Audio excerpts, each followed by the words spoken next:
But perhaps the most profound transformation happened within LeJeune's culture itself. A company rooted in tradition was becoming a beacon of innovation. Going down the talent route, because I think it's so important, especially in a space like this, how do you attract young talent to your organization, and how do you make sure they continue to be motivated? I think it's a cultural play, first and foremost. There's obviously roles that we need filled in our business, but we actually look at who are you as a human?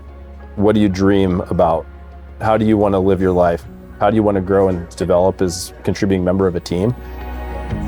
I always, when I interview people, tell them that it is an open field. You bring your ideas, you bring your innovation.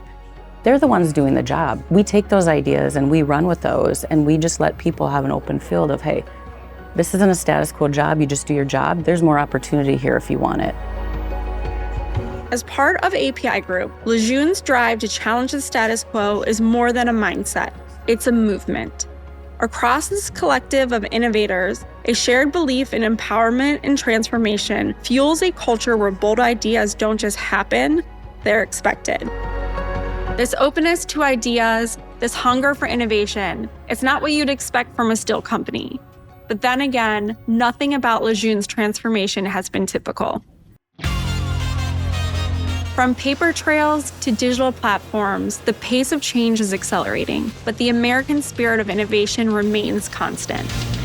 If you could give a piece of advice to a newly minted CEO who's in what has traditionally been more of a sleepy industry, but they want to make big moves like you have, what's a piece of advice you would give that person? Hire the right team, because not everybody's cut out to run fast, run hard, be relentless in the pursuit, and be a team player with you. You have to have the right team. You need to adapt, and you need to grab onto that talent and really be open to a different way of thinking and incorporate that into your world, and not be afraid to spend the money up front for long-term gain. As the sun sets over LeJeune's facilities, one thing is clear. The future of American industry isn't about abandoning our past. It's about taking the strength, resilience, and ingenuity that built this nation and forging it into something new. When a new Hans and a new Shane are sitting down in the seat 20 years from now. I hope not. And they're talking about They don't need one of you or me. what was created 20 years ago, right? How do you want people to look back at this moment in time for where LeJeune sits? I want them to think this was like a game-changing start on figuring out how to leverage tech. And this was really the catalyst for really an innovative business. This was the moment that shaped our innovation culture.